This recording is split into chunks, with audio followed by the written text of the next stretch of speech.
Hi, everybody. I'm George, and this is the best little horror house in Philly, the show where we talk about the best horror movie ever made, according to our guest, at least. And you might find today's guest sipping on something at Central Perk. He's one of the hosts of the Friendsmen. He's my Friendsman. Please welcome Nate Kiley. Hell yeah, dude. Hell yeah. This is going to be so good. I'm so excited. Why don't you tell us a little bit about your history with horror? Oh, geez. Okay. Well, my history with horror is very similar to yours, George, in that I was a very scared little boy. I didn't like horror movies. I remember a bunch of my friends like watching Scream when I was like 10 or something. I was like, no way. I'm not even looking at that shit, dude. I want to watch somebody get stabbed. Mm-hmm. Right? Like, yeah. That's crazy. Why would I be watching that? But I also will say that the first movie my parents ever took me to in the theaters was Jurassic Park. Wow. Which, obviously a horror movie. And I didn't make it all the way through, but I love dinosaurs, and I wanted to go, oh, hey, there's a cat behind you. Yeah, that'll happen frequently, I'm sure. And then, yeah, I guess I started watching horror movies when I was in high school, kind of, like when I was working my way through Blockbuster, if that's a relatable experience to anybody. Yeah.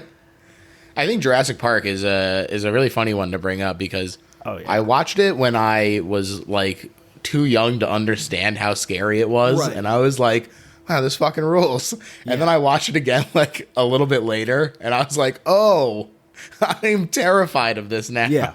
It's a very standard, like everybody gets picked off one by one horror movie, just made by a genius. Hell yeah.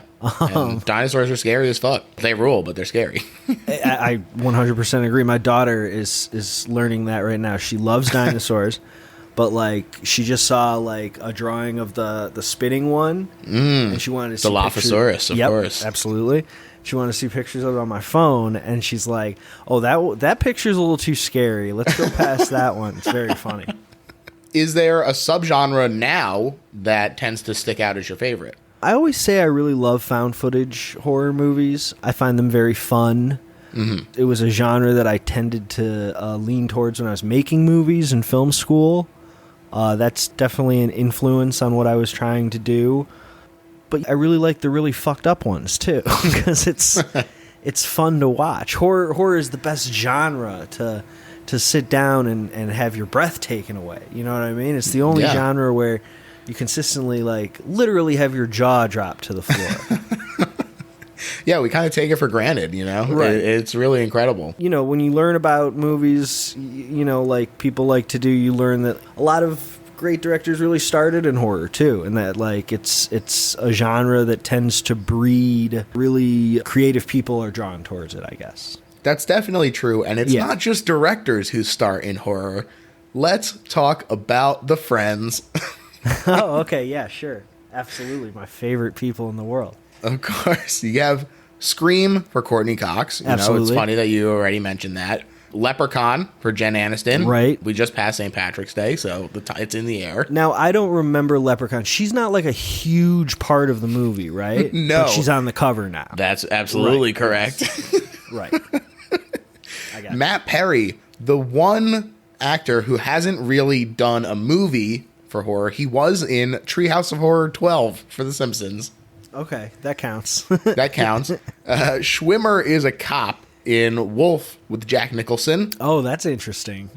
I didn't know that. Yeah, it's another small role. Lisa Kudrow is in The Unborn, which is about a killer baby. Yep.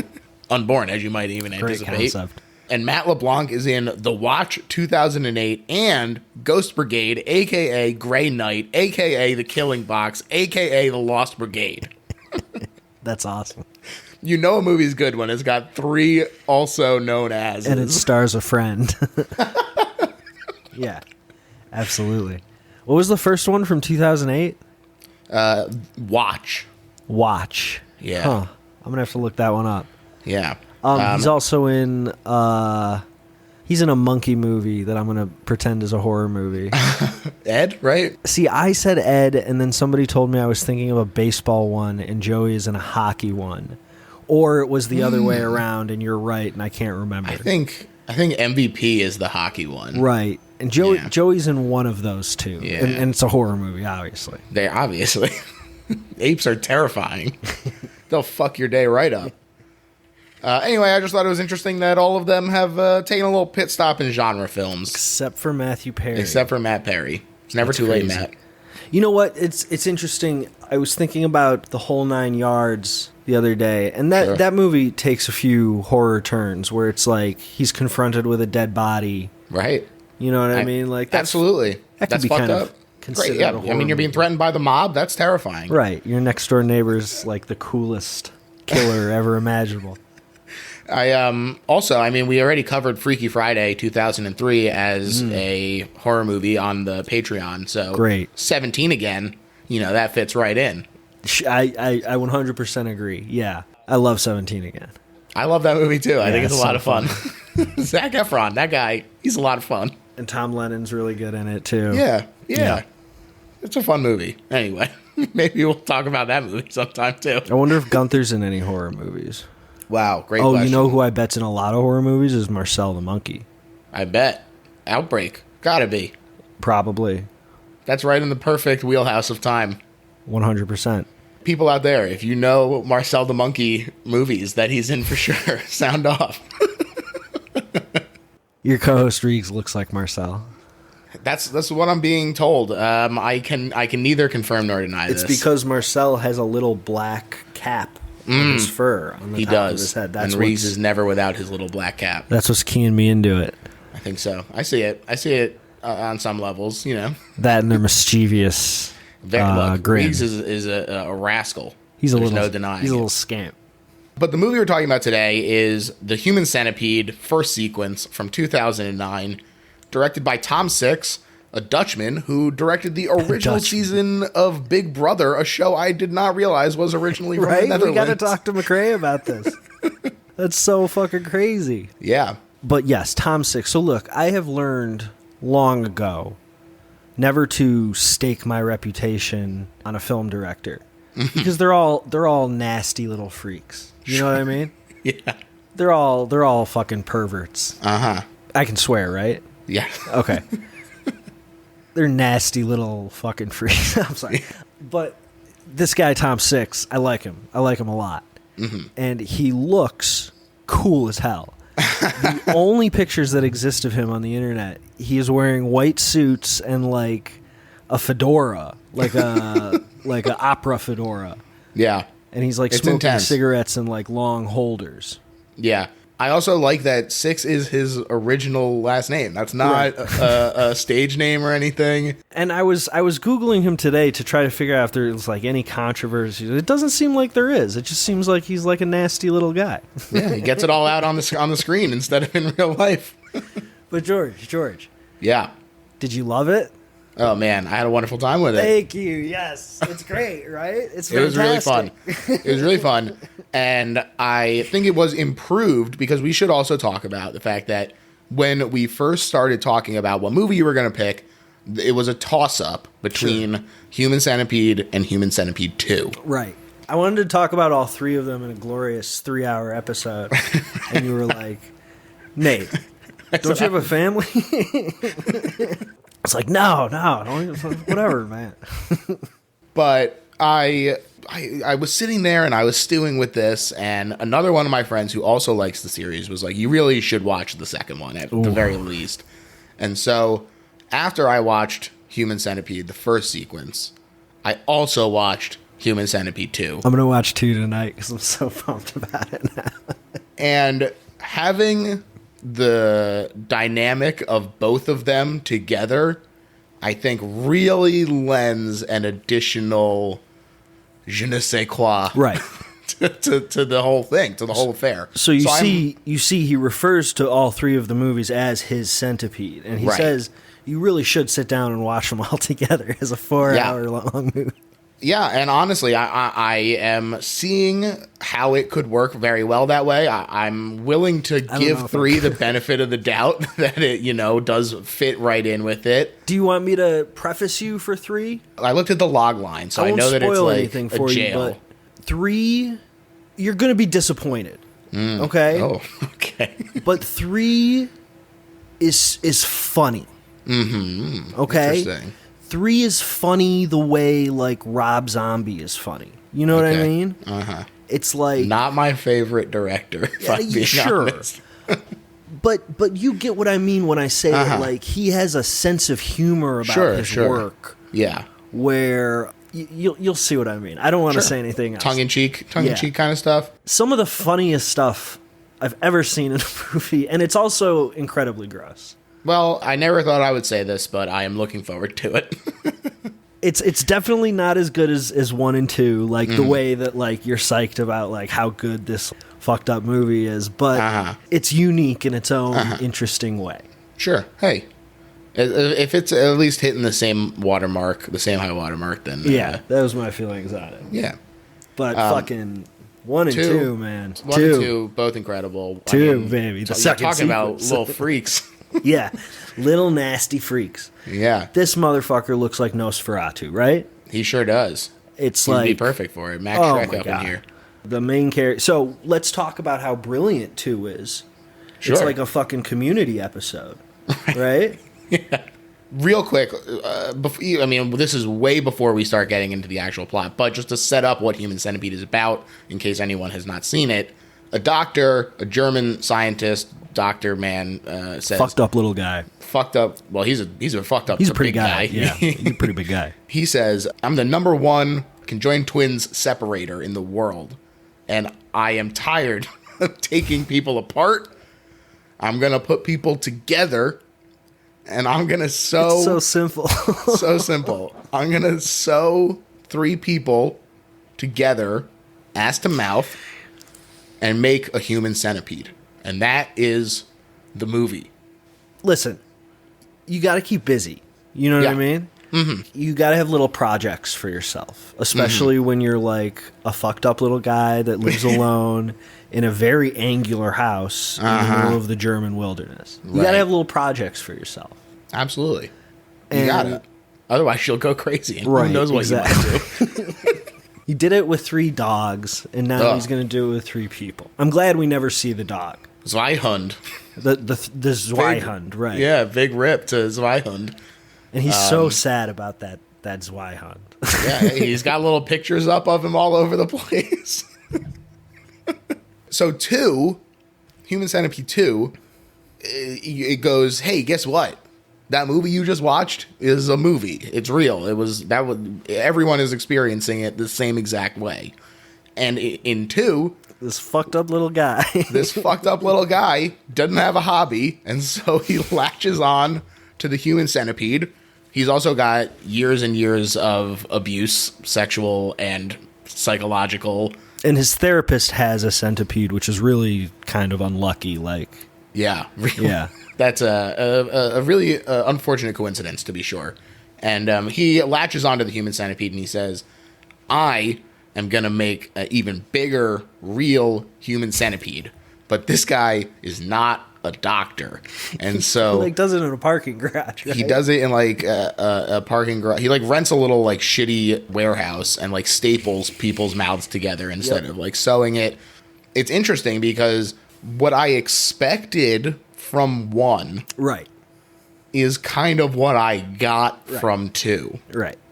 I always tell people 1, it's hard to watch, obviously, but it's not that gory because everything's kind of bandaged up. Shockingly non-explicit considering the reputation that it had. Right. And I mean... It's still grody. It's the concept. Yeah, I just mean... right. It's not bloody, technically. Right. It's it's on a sliding scale, this explicitness. Right. And my whole theory about these movies and what Tom Six went through as a director, and I feel for the guy, is that he had this great idea, and he made a great movie out of it, and it kind of became a punchline. Yeah. You know what I mean? Yeah, definitely. And 2 feels pointed. Yeah, he's saying, fine, that's what you fucking expect, and then that's what you're going to get. Human Centipede movie. I'm going to make a fucking Human Centipede movie. Yeah. And then 3 really does feel like kind of an artist concluding a subject matter in a way that feels like he's grown a little bit away from it, but still wants to finish it up. It's interesting. Yeah, and we'll talk about sort of his intent behind the original one as we move into it, but I do also want to talk about just the environment that it came out into and where I was. Oh, sure. 2009 is the perfect time for this movie to live in my head rent-free. Yeah. Me too, right? I'm just a little high schooler. Too young to go see it technically, but sure. I probably could have gotten in if I really wanted to make an effort. Sure. But this is well before I was into horror, so I was just like, "Oh, dang, shoot, guys, wish I could go." Yeah, I've never seen these in the theater. I would love to. I would love to see it with a crowd. That's cool. Yeah, oh my gosh. I was really curious while I was watching 2. I was like, I wonder how many walkouts there were. Oh, yeah. I can't imagine.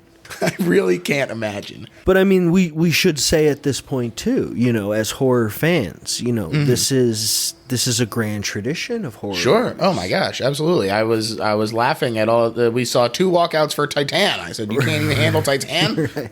Unbelievable. And like, let's give it up for Tom Six because it's even harder today. Like I can go watch beheading videos on the internet. It takes a lot. It takes a lot to shock me with a horror movie, and he does it. He does it with aplomb over and over again. He does it effectively. Yeah, he fucking does it with a power drill. And despite the fact that I hadn't seen the movie when it came out, much like The Ring in 2002 and Paranormal Activity just a scant few years earlier, tales of the Human Centipede ran rampant through the halls. Right. From those old and brave enough to go see it. Mm-hmm. And of course, the poster is extremely evocative. This movie really kind of runs the exploitation route of titillating youngsters with shocking imagery. Right. But like that is like the marketing of it, and then it is like a movie about fascism for Tom. Right, sure, yeah, absolutely. And it's just so funny to me that like the like mainstreamification of movies like the Saw sequels, Cabin Fever, Hostel, like that was what gave the movie its buzz.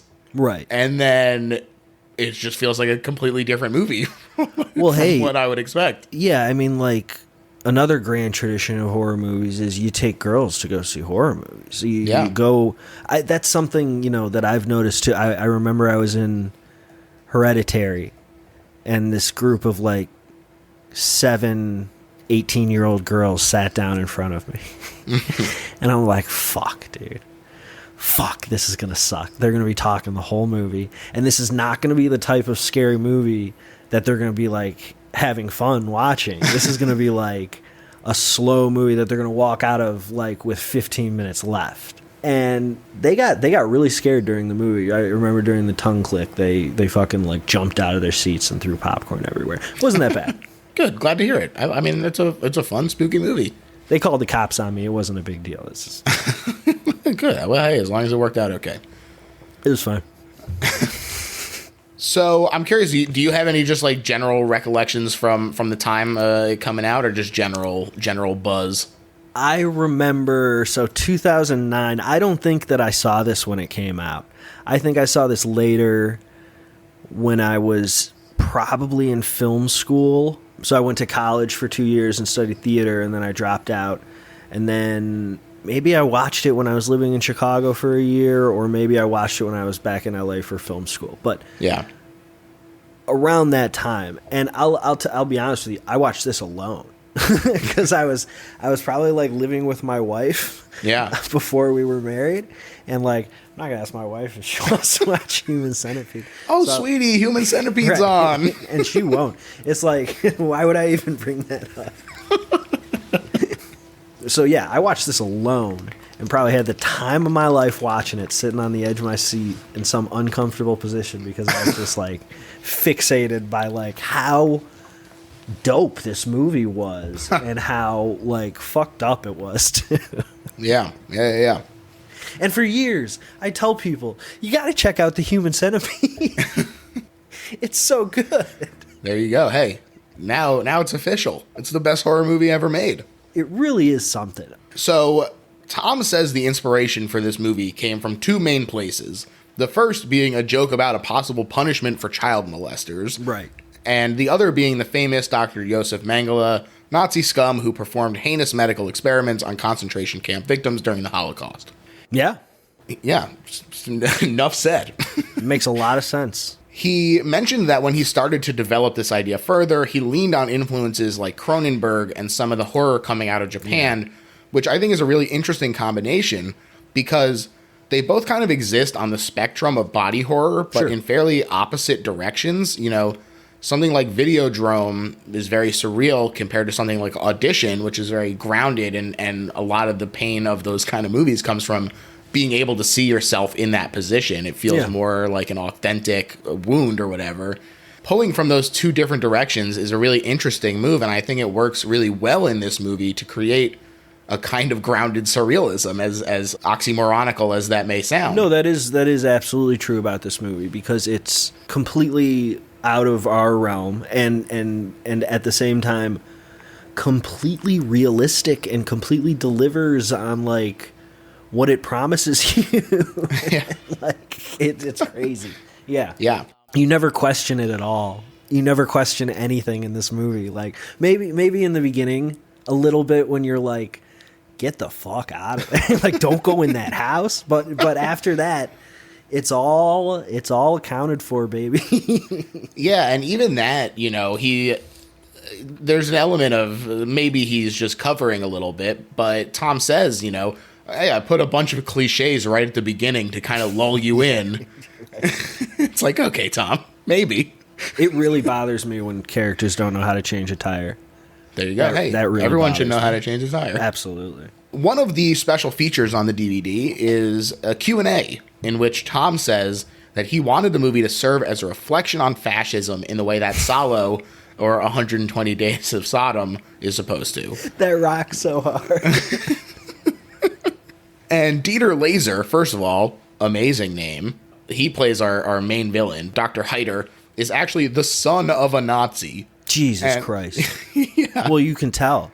Yeah, and he said that he really like based it, like kind of patterned it on his father. Oh my God. And he said that he considered the movie to be a success on this front as a parody of the Nazi psyche, and this extended to the choice of the victim's nationality, chosen to be a Japanese man and some Americans, and the way music was used, simulating the loudspeakers at concentration camps. That's crazy. I really hadn't thought about it from that angle, but that's all there. Yeah, absolutely. I mean, you obviously think about like Nazi stuff when you're watching it, but they never go into it. They never say anything about it, but it's obviously very blatantly. That's really interesting. Yeah, I got to get that DVD.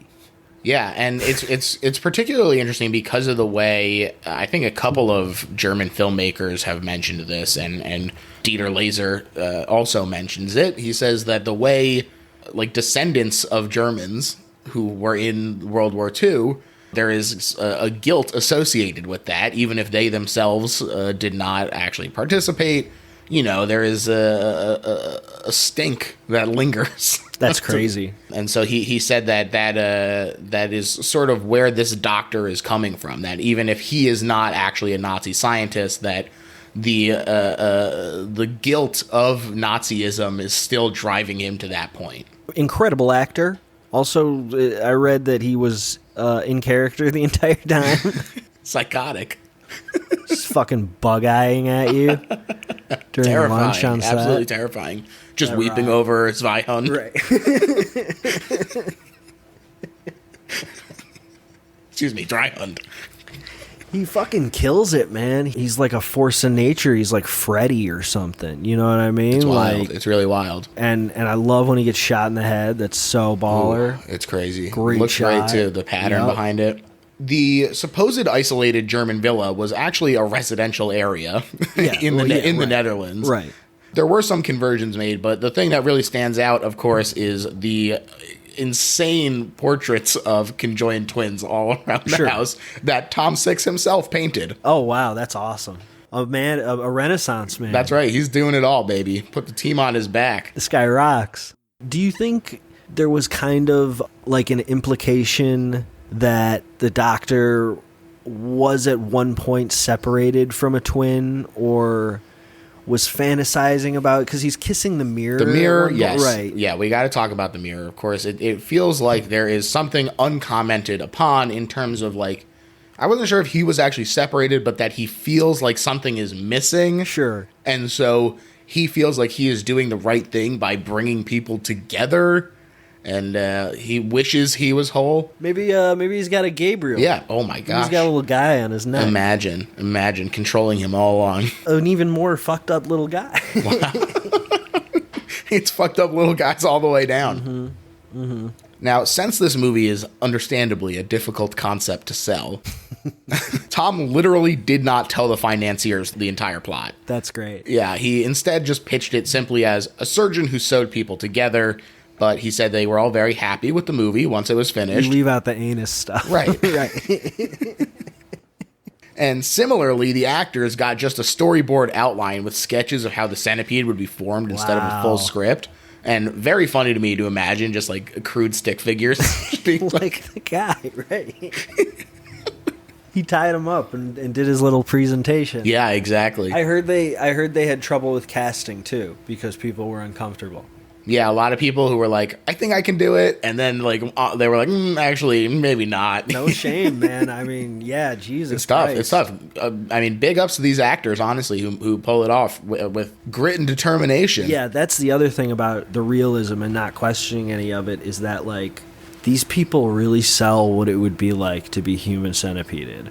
Yeah. And it's fucking wild, dude. Awful. Truly awful. A lot of the information that I got hitherto and going forward comes from the commentary. Oh, cool. Which means that, one, it's great to hear from Tom about the seriousness with which he took the movie. Right. But also, it seems possible to me that there is some slight exaggeration going on. In order to further boost the movie's dynamism and intrigue, a la William Castle and Alfred Hitchcock. Which, no shame on that either, but just take everything with maybe a grain of salt. You go viral, you got to take advantage of it. Right, exactly. Yeah, I get it. And to that end, the tagline of the movie is 100% medically accurate. and Tom talks about the medical authenticity of the centipede, saying he consulted a Dutch surgeon that came up with the method in a way that would allow the central and rear members to survive for, quote, years. Oh, that's so fucked up. As long as they got a supplemental IV drip. And then the father and son FX team, Rob and Eric Hillenbrink, built the hardened underwear with rubber grips to bite on. Oh, wow. Yeah. Based on these surgeon sketches. And it's just pretty wild how it all came together. Good. It looks great. It looks fantastic. They really do look like they're all sewn together. And they filmed pretty much in sequence to let the characters get built as the movie went, which I think is also very effective. Like, as the desperation builds, the characters build too. But then they also shot the opening last. Okay. so when they're all just walking around, it's like, okay, we can film this at the very end.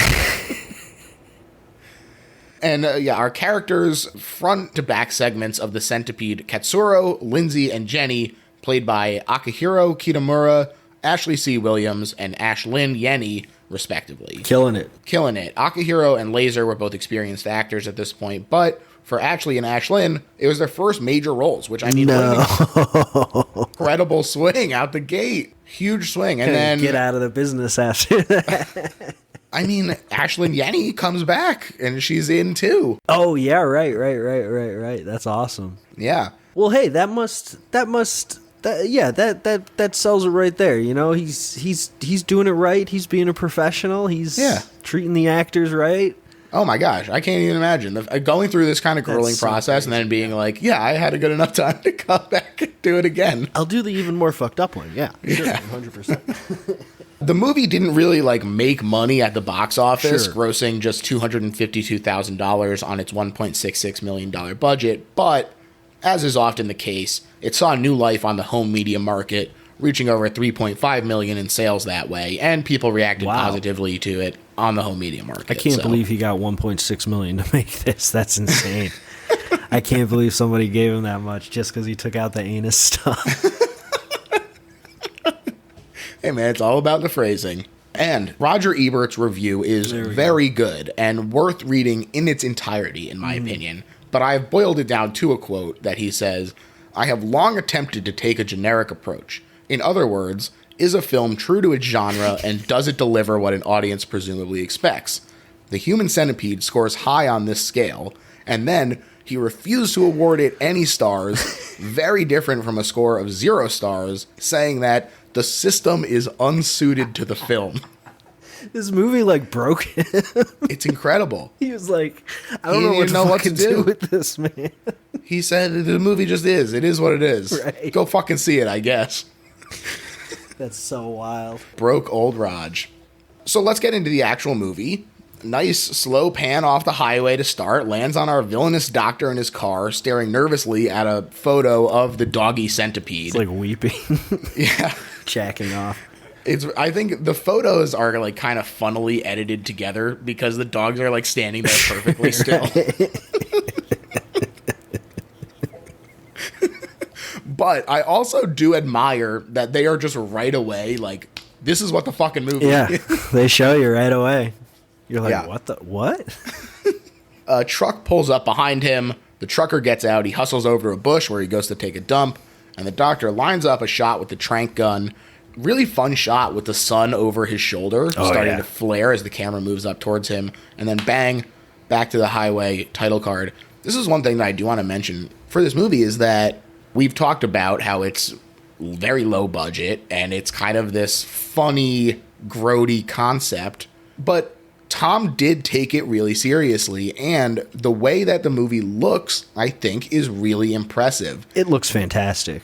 There's a lot of really great shots in this. They really use the house in a really interesting way. Yeah. It doesn't feel like they were content to just let the movie rest on its laurels of shock. Yeah, I mean the shots are beautiful. I mean it's stark. It's like industrial, and it absolutely like knows what it is and knows what it's going for and is consistent, and it's an incredible looking movie. I told you I was kind of like, I saw this movie probably like 10 years ago, I guess. And like, you don't have to watch it again, right? And so like, I remember loving it, and I've been defending it for a decade. And I kind of blindly was like, yeah, let's do Human Centipede. And watching it last night, I was just like, oh man, it is as beautiful as I remembered it being. Hell yeah.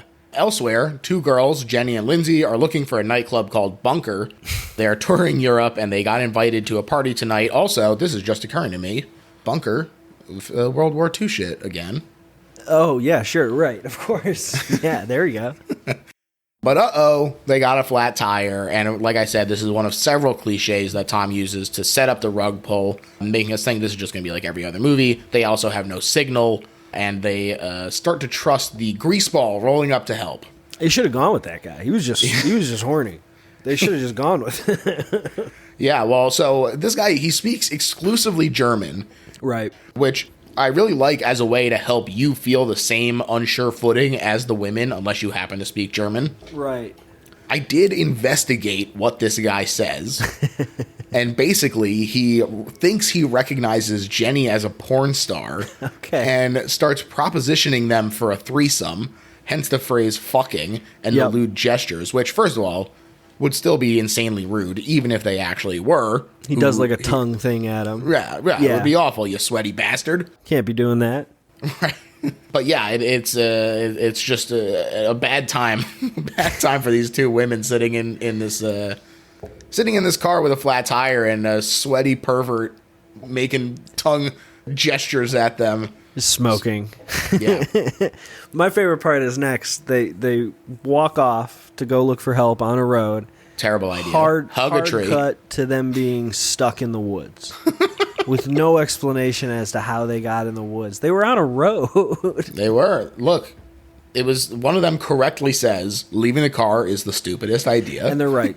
They're right. They are just magically in the woods, and they bicker as the stress takes hold. And Jenny is honestly cracking me up here. I thought her performance was very funny as she just like crosses her arms. Right. She's like, I'm not fucking walking anymore. They also say that they've been out there for an hour. That's right. Which is not that long. That's not enough time to like start like infighting amongst each other.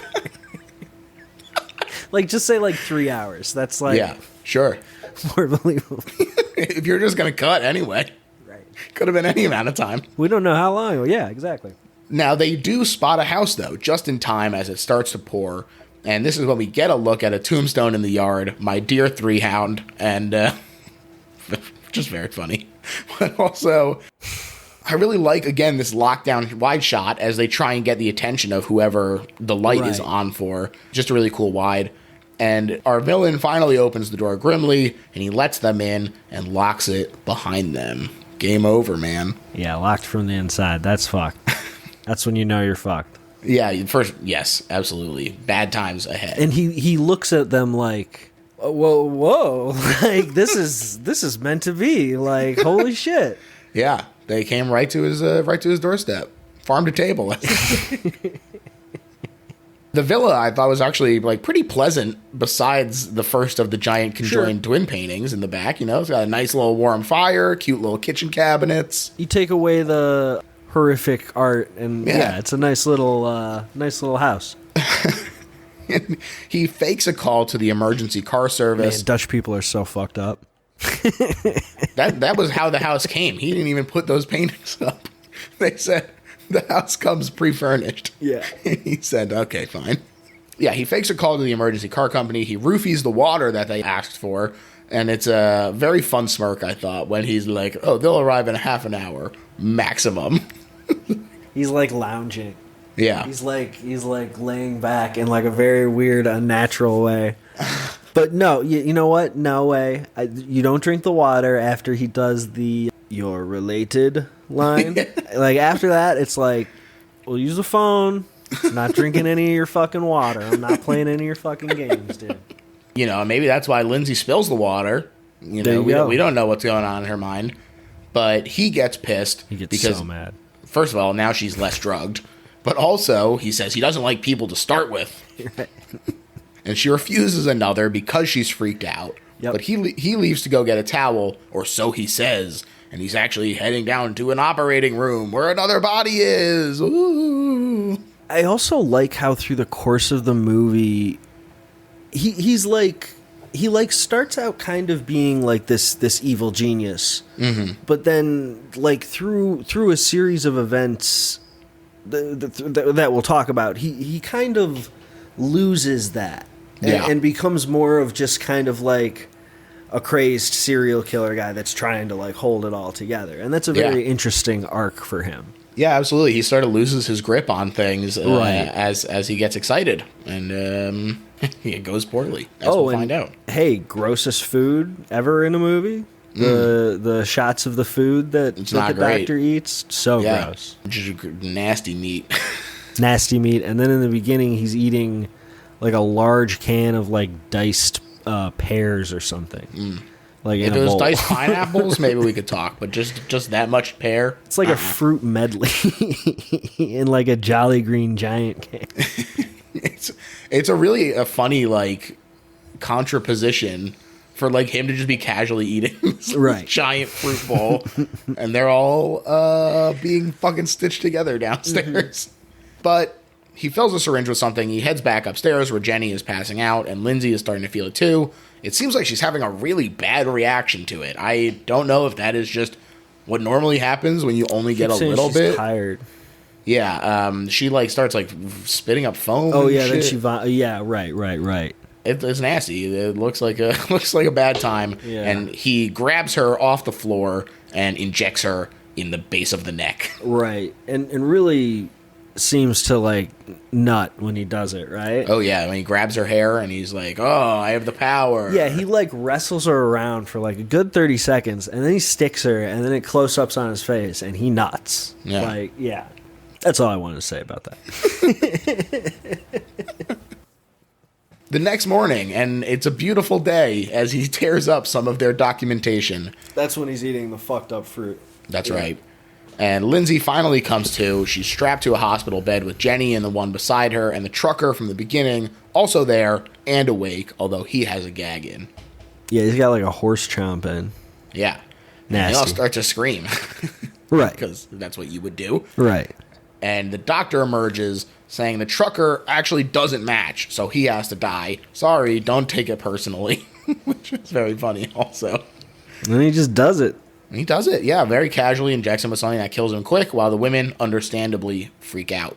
That guy is quickly replaced by an Asian gentleman named Katsuro, though, and they all scream and plead in varying measures as the doctor prepares for surgery. And he comes back to finally introduce himself as Dr. Josef Heider, retired but still very well known as the leading separator of conjoined twins. But no more separating, now he's into creating, like I said. He's wearing the, who's the fashion designer that designed all that? He's wearing the Hugo Boss doctor. Yeah. Yeah, doctor coat. Looking like friggin' Starship Troopers up in here. It's like a very specific doctor's coat. Yeah, Starship Troopers, it's like Mr. Freeze or like... Yes. Yeah, it's like a work suit kind of doctor coat. Yeah. Sure, like a Nazi scientist almost. Yeah, almost like that.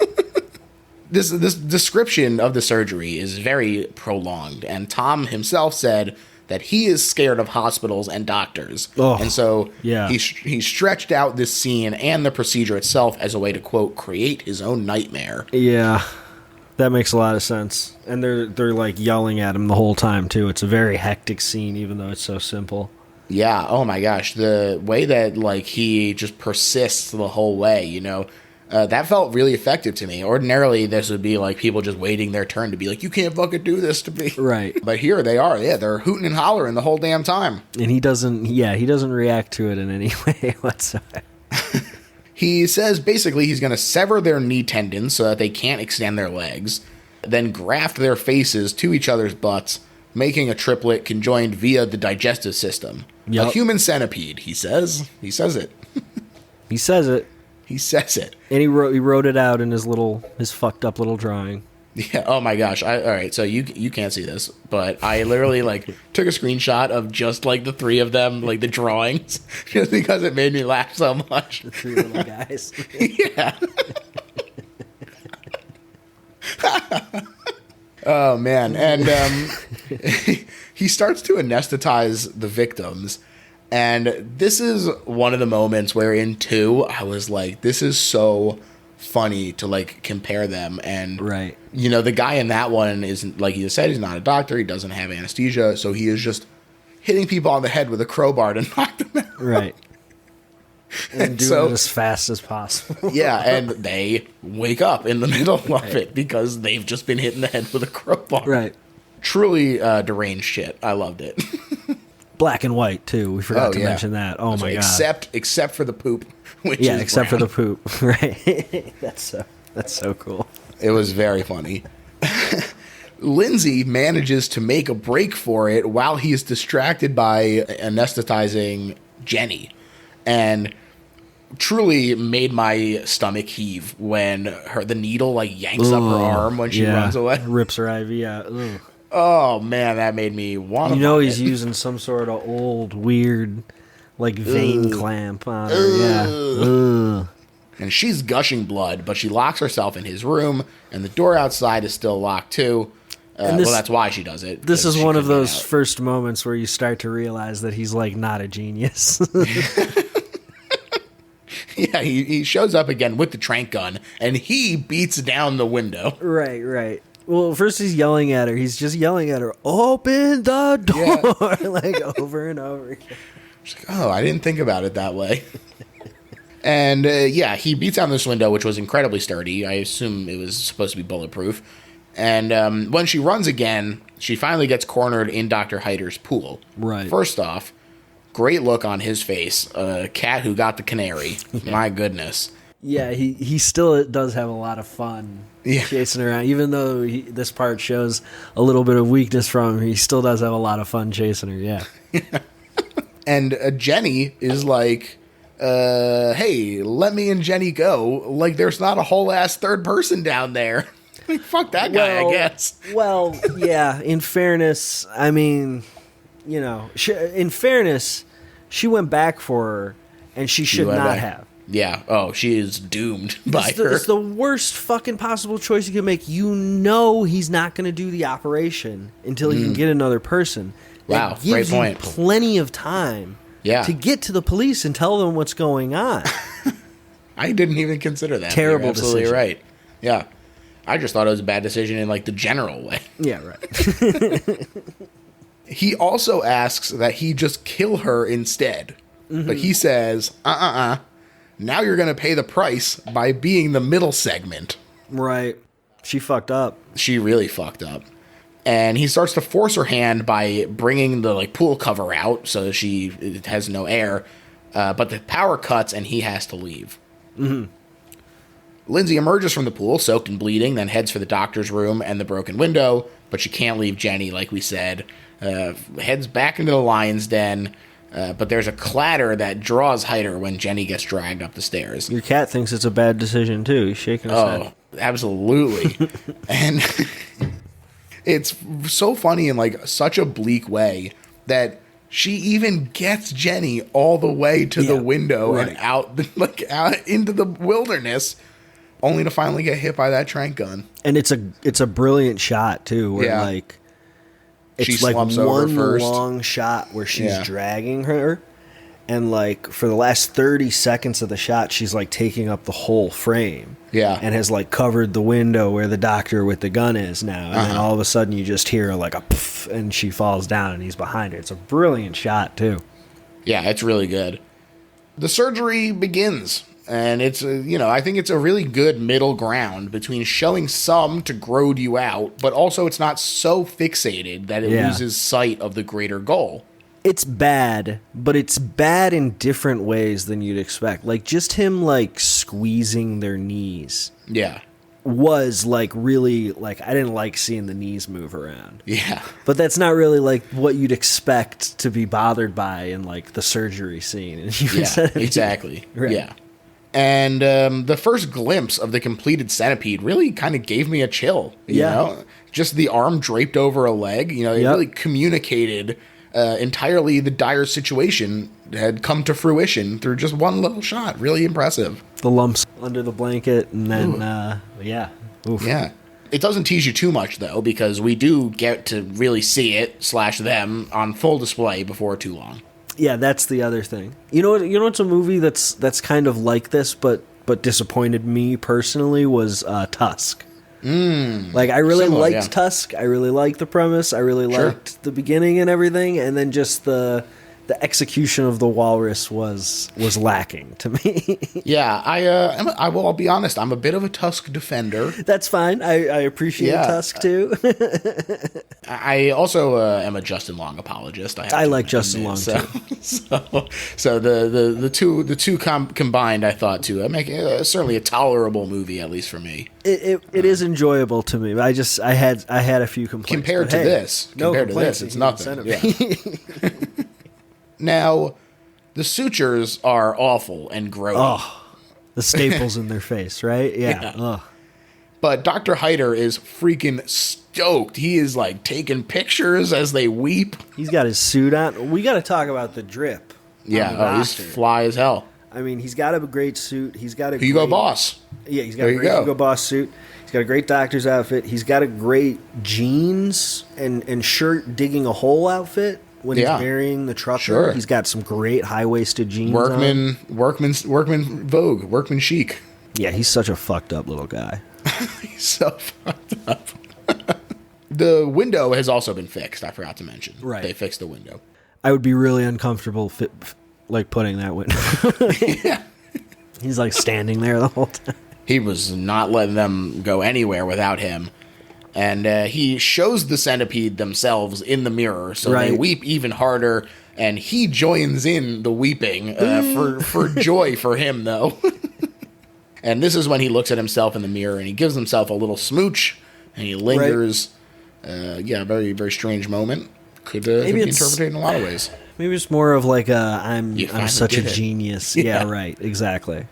Now caged, Jenny and Lindsay comfort each other as best they can with their mouths sewn shut. Just holding hands. Giving each other a little squeeze, which will, of course, come back at the end. And they're outside now because it's training time for old Hucent, the Human Centipede. The drei-hund or whatever. Yeah. And Hyder is having the time of his life. He's loving it, dude. There's tinny classical music playing, and the sun is shining while he degrades the monstrosity of his own creation. And fucking Tom Six can work a fog machine. Oh, yeah. There's some good fog in this scene. He shoves this paper in Katsuro's mouth to try and teach him to fetch it. Although Katsuro is reluctant. You won't do it. I'd do it, man. I'd do it. Like, what are you proving? It's not gonna get any better or any worse. Like, what are you gonna do? Wow, so quick, so just quick do to give it up. Oh my god! You cut my knees. I'm sewn to another person. I might as well bring him the newspaper with my mouth. Wow. All right. Hey, I guess you heard it here first. You find a willing participant. No, man. I would have found a way to kill myself so quicker than that. Yeah. So much quicker. So quick. Oh Day my god! One, he'd put that drawing up on the board, and I'd be like, "Peace." So long, everyone. Nope. Good luck. That night, Katsuro shovels food in his mouth as the women behind him protest. Mm-hmm. And when he notices an opening, he bites Dr. Hyder on the ankle. Yep. And Hyder breaks Katsuro's nose with some swift kicks, and all niceties are out the window for the next training session. Again, this does feel like maybe an allusion to concentration camps and the guards who are like, I can't believe the audacity of these people not just accepting their fate. Right. He really thinks they should already have like an established master's like slave relationship. Yeah, that's a really good point. Unfortunately, Katsuro had to poop sometime. Yeah, they hold, and it's realistic. You would hold off as long as you could. Yeah. And he prays for forgiveness while Dr. Hyder screams, feed her at him. Truly demented, horrific shit. They continue to be tormented. Back in the cage, all segments are weeping. And the doctor comes in to say, hey, I got to sleep, so shut up. Or I'll go back in or I'll cut your vocal cords like I should have in the first place. And then they're tied to a pool chair while he does laps. Mm-hmm. Also, the establishment of being able to untie your hand things with your mouth, that pissed me off. I'm like, let's go, man. Why aren't you doing that every single time? Because they got the shit kicked out of them for doing it. I thought this was actually a really cool example of the consideration that Laser actually did put into the character of Hyder. He said that he views the centipede as his and as an animal, and so he had to be naked in this scene because you're not ashamed to be naked around a pet. That's dope, and I didn't think about that. Yeah, I mean, it's what a great little character thing. Wow. He also doesn't care that they got loose, even mockingly holding the door open for them. Right. They start to move as one, which was technically his goal all along. Mm-hmm. And he teaches them a lesson for trying to escape by going in on them with his riding crop. He hits them, yeah. A lot. He hits them a lot. It's time for their post-op medical check, and Katsuro is doing fine. Strong, even. Middle section, unfortunately, Jenny is a bit constipated. Which I guess you would expect. Yeah. He prescribes laxatives, which sucks, and then also comes back in number 2. Pun intended. Yeah. Well, it actually wasn't intended, but I'm claiming it. Pun claimed. Yeah. And then we get to Jenny. Poor Jenny. Poor sweet Jenny. There is a huge brown spot around her mouth. Could be dried blood. Could be shit. Either way, not ideal. It's poop. Like, I was thinking that too when I was watching it. And then I was like, it's poop. Because if he wanted it to be blood, it would be red. Yeah. If he wanted it to be poop, it's going to be brown. Yeah. And she's got some nasty swelling and pus buildup around her sutures. Yeah, that's a really nasty part. I think it's poop because she's all fucking gross and infected. Yep. And he pops one to examine. This is grody makeup in this scene. Yeah. Real nasty. And looks real painful, too. Mm-hmm. And this is what would happen if you did this, right? They would just die the next day. Yeah. Like, this seems hella toxic. They would, like, rip apart from each other, probably, like, when they woke up, and then they would die. Yeah. And almost immediately. Yeah. He gets a call. The doctor gets a call, which pulls him upstairs. It's like the doorbell. Like, the doorbell phone, yeah, right. And he hides the photo of drei-hund. Or drei-hund. Right, that's the only thing he does. Yeah. All the other pictures stay up. Just the dog photo. And it's not even the one with all 3. They're just going to think... It's just one dog kissing another dog's ass. Right. They're just going to think they're standing there. You don't have to hide it. It was like porno to him. I guess so, yeah. He doesn't want them to see the true him. They come in, and Heider seems unconcerned as Kranz questions him. I didn't even say. He opens the door to greet two cops, Commissars Kranz and Voller.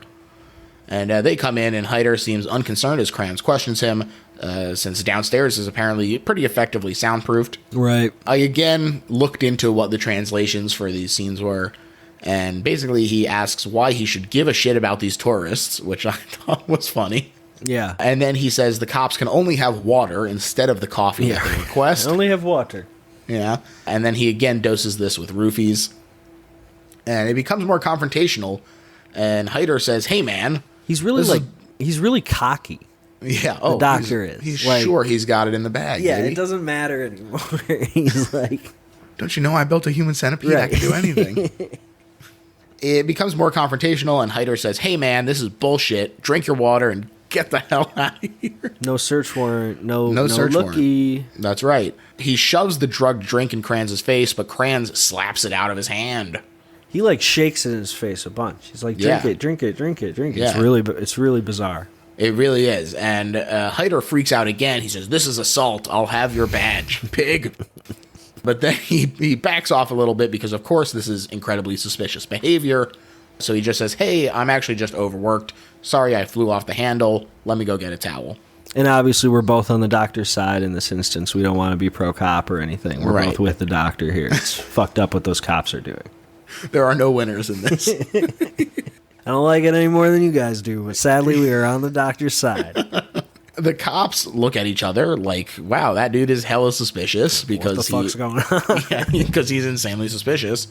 But he heads downstairs to get another syringe, telling Jenny that he will mercy kill her and add the two cops instead. So there'll be quadruplets. See you soon. He's going to add more. It's an evolving concern. Yeah, exactly.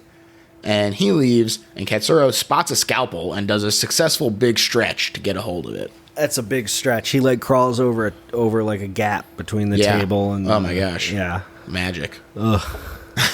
Back upstairs, Kranz is like, "Hey, can we check out where you were down there?" And Heider says, "Absolutely not without a warrant," and then jokes about how it could be anything and they'll never know. Could be a lab, an office, a torture chamber, even. But as he gesticulates, he drops the towel and reveals the syringe. It's insulin. Yeah, exactly, of course. The cop is suspicious, and Heider says, oh yeah, it's just insulin for my diabetes. And they leave, saying they'll be right back with a warrant, which he hustles downstairs to cover things up, or so he thinks. The centipede is missing. Yep. You hate to see it. That's a troubling sentence at the best of times. I hate when that happens. Made all the worse by the fact that it's human. And he looks around before Katsuro launches into action. He stabs Heider's foot with the scalpel he stole. And then his knee, also gnarly, yes, absolutely. Before leaning in and biting a big old chunk of his neck out. Really mistake not finishing him off. You're right there. You might as well do it. You might as well. You even have the scalpel. Yeah. Do you ever think about that, George? Do you think if you were ever in a terrifying situation that watching horror movies would make you slow down and act right instead of being driven by fear? Who can say, really? It's like running into a burning building. You never know until the opportunity strikes. I believe that I am less prone to accidents because of how many people I've watched getting hurt on YouTube. Mm-hmm. I'm not going to go out onto a deck over water with 15 other people. Because I've learned from what I've watched. That'll collapse. Yeah. Hey, I think it certainly makes me more cognizant of the things that could go wrong. Yeah, right. That might make you even more scared, though, because you'll be too nervous to act. Sure. You say, well, like I said, I would have killed myself already. Sure, yeah. We would never have gotten to this point. Yeah. They work together to walk, which is a nice moment of coming together. Really inspiring. Teamwork makes the dream work. Jenny is fading in the rear, though. Right. And the stairs are very intimidating, especially without being able to extend your knees. So super fucked. It's like a spiral staircase that they have. Very tight, yeah. And we also see the sutures around their mouth starting to bleed again as they pull and strain. Heider is awake again and crawling after them, licking the blood they left on the stairs. Great. Little freak. What a little freak. The centipede is struggling, like I said, as Jenny continues to fade. They make for Hyder's room, but are stymied by the new window, so they grab a nearby lamp and get to smashing. Hyder has arrived, eye for an eye, tooth for a tooth, he says, and Katsuro grabs a chunk of glass from the damaged window, and he says, in Japanese, this is the quote, "God? Are you God? I'm just a puny insect. I cast out my parents, left my child, dismissed their love, and led a selfish life, just like an insect. No, my existence is even lower than insects. But dear God, that's how I've lived, and this is my punishment. I want to believe that I'm still a human being. Hey girls, hey mister, what an insane world we live in." And then he cuts his throat, resigning the girls to their fate as well. It's truly like a beautiful monologue, like really, really well done, well written, and well delivered. Yeah, and yeah, he finally gets it. It's wild. Yeah, he's sure that this is some punishment that he deserved, and that karma is a motherfucker basically. And now he's dead. He finally takes the plunge, and he cuts his throat. And the doorbell rings again, ding dong. And it's not explicitly like discussed, but it really does seem like there's like a shot of the girl behind him like being like after he dies. So it really does seem like he let go after he died, like he evacuated his bowels. Sure, as you do. It does happen. Yeah. Now, the cops are back with their warrant, eventually breaking down the door as Hyder crawls to the swimming pool because he is still injured and crawling after the centipede. And Voller discovers the horrible visage of the centipede. He just like looks in through a crack in the door and he sees them and immediately vomits. Really, yeah, both of the cops have really like great reactions, realistic reactions to it, of just being like, whoa. Kranz finds the operating room, plus some blood, when suddenly there's a loud bang from upstairs. He runs back up, finds the centipede, and like we said, very shocked. Yeah. He's still looking for Voller, though, and he finds him face down in the pool, stabbed in the neck by the scalpel. He got one of them, and Kranz is shot twice in the gut by Hyder, who stole Voller's gun, but Kranz quickly fires off a shot that hits Hyder square in the forehead. And like we said, very fun little blood spray behind him before falling face down in the pool himself, all dead. Do you know who the doctor reminds me of? Who's that? I'm just remembering this now. There's one performance in television that is actually very similar to the doctor in Human Centipede. Wow. And that's Sheldon from Big Bang Theory. He like has the same vulture like stance. Yeah. And the way he fires the gun at the end is like the way Sheldon would fire a gun. There you go. They've done young Sheldon. This is old Sheldon. This is Nazi Dr. Sheldon. He takes a really dark turn. The camera pans back to the centipede. Jenny can take no more, and she gives in and dies. You know, there's a touching moment where Lindsay, she squeezes Jenny's hand to say, please, you know, stay with me. We need this. We can only get through this together. But she's dead. Imagine having to act that your best friend just died while you're surgically attached to someone's anus and she's surgically attached to your anus. And you have to act that your best friend just died. Talk about some baggage. This is interesting because it, of course, leaves Lindsay as the quote-unquote final girl. But, you know, this is in even worse shape than usual for the trope. She's sewn to a corpse on either end. No ability to extend her legs, even if she gets out of this situation. Which, you know, maybe she could, like, cut.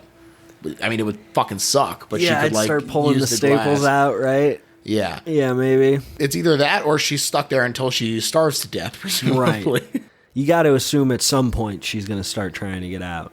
Yeah, and the camera just pans up, looking at the sky as the birds chirp happily over her sobbing. The end. This is like Werner Herzog's favorite movie. Well, it would be very understandable because, of course, Nate, we have now reached the part of the episode where we sum up why it's not just a good horror movie, but is, in fact, the best horror movie ever made. And I'm going to let you start. I mean, it's like I said before, man. This is a once-in-a-generation thing where somebody taps into something that truly, like, disgusts people and freaks them out. to the point where, you know, like 80% of the people that joke about how bad this movie is, not even bad in the traditional sense, but just like how hard it would be to watch this movie, have never even seen the movie. Mm-hmm. Because it is so, like, it's an undertaking. I was actually dreading watching it because I was like, I love horror movies, but, you know, sometimes you got to be in a little, you know, in a place to watch them, and I think my feelings about them did change a little bit after I had children, and like I have empathy towards other people now, but I was kind of dreading watching it because it is an undertaking. Like, for sure. I even remembered that, like, you know, it's not that bad, it's not that gory, but it's pretty emotionally gut-wrenching to watch and disgusting to watch, and it sticks with you. An endurance test of an entirely different color. This is the freaks of our generation. This is the Exorcist of our generation. Todd Browning called out. Absolutely. This is the movie that will be most people's line. which is where we got to push it with horror movies, right? That's the whole point. And that's why. Yeah, man. There you go. I totally agree. To me, this is the best horror movie ever made because it is both a watershed moment that taps into the zeitgeist and also manages to be so much more than that. It is, like you say, something that is extremely well known, even if it is just as a punchline. Right. It really tapped into people's consciousness as something that feels like the line to them. Right. And for it to not only ride that line, but then to actually do something interesting with it and not just be an exploitation movie, which, to be sure, there is room for just exploitation movies. And like I said, I loved 2, which is clearly leaning into the exploitation movie aspects of this movie. But there is a lot more going on with this movie than people might expect at first blush. And if you out there have felt like maybe this is not worth your time, I would say, hey, maybe reconsider, give it a shot. It is more of an emotional test than a stomach test, I would say. That's true. Well, I may disagree with you, but I understand where you're coming from. Sure. All of this to say that it is a lot going on behind the scenes, but then the movie itself is also very good. I think that, like we said, there's a lot of interesting camera work. There is the camera work is kind of static, which is by itself kind of interesting, but the framing and the cinematography of it is very nice. And I think the performances really key into what the movie needs. I wouldn't say that this is like, you couldn't drop one of these actors into like a period piece drama, but for what the movie is doing, they're perfect. Well, maybe if it was World War II and it was like in Nazi Germany, one of them would probably work pretty well. maybe it would work in a period. One of them would probably. I retract. Yeah. Maybe the Nazi scientist would be okay. Who knows? He probably can't like go outside, right? No. Like people probably. Whoa. It's that guy. I know he's bad news. Yeah, it's just a great time. I was really shocked by this. Look, I'm so psyched you liked it. people have really been putting me through my fucking paces lately. What else have you had to watch? We just had to watch Antichrist recently, which was fucking crazy. We just had to watch Funny Games recently, which was fucking crazy. Yep, that's a good one. Oh, goodness gracious. At least hopefully we have some lighter stuff coming up. Hopefully. But this was, in fact, the best horror movie ever made. Hell yeah. Nate, I want to thank you so much for coming on the show, man. This was an absolute blast. Please tell the people where they can find you. I do research for How Did This Get Made. Listen to How Did This Get Made. I do a podcast about Friends. Oh, I know that show. It's a pretty good show. It's fun. And then the podcast ain't too bad either. And then I do a stream called the Nate and Dean Stream. Wait, you didn't say what the show is called. The show is called Friendsmen. Yeah. The Friendsmen podcast. Podcast.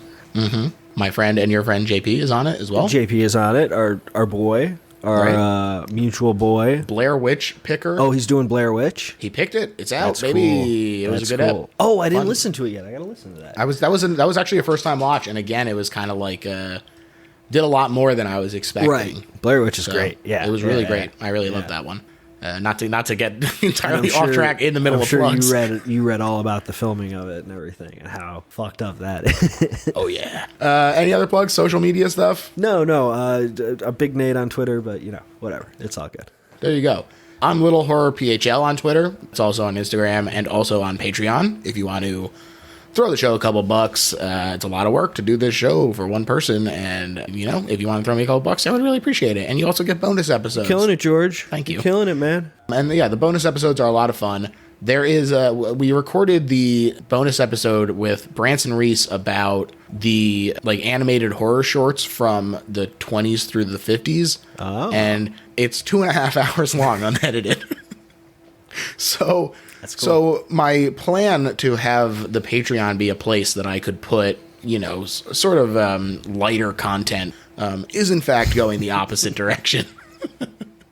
But that means there's a lot of really fun stuff on there that has a lot of work put into it. So you can check out that. There's all kinds of fun stuff. Before we go, George, I am going to call my shot for our next episode.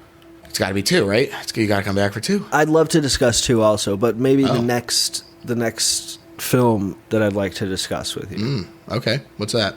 A Serbian film. Okay. Well, that's it, folks. No, I have not seen it yet. You haven't seen it yet? Oh, no, okay. Cool. It's not high on my list. I gotta say, it's pretty well done, dude. It's pretty well done. That's all I'll say. Well, we'll see if that happens. Hey, that's the same response I got from you when I said that we're doing the Human Centipede. He's right. When he's right, he's right. No. Anyway, all kinds of great stuff on there. And rate and review, all that jazz. Oh, live show. We have a live show. Holy crap. We have a live show. That's crazy, I right? heard about that too. That's awesome. April 8th, 7:30 p.m. That's a Friday at the Philadelphia Comic-Con. That's called Fan Expo. If you want to check it out and you're in the area already, hey, come listen to us do a live episode. We're going to be covering Army of Darkness. That's wow. So cool. Isn't that a fun movie to be talking about live? Great pick for Comic-Con too, yeah. All right, everyone. Bye.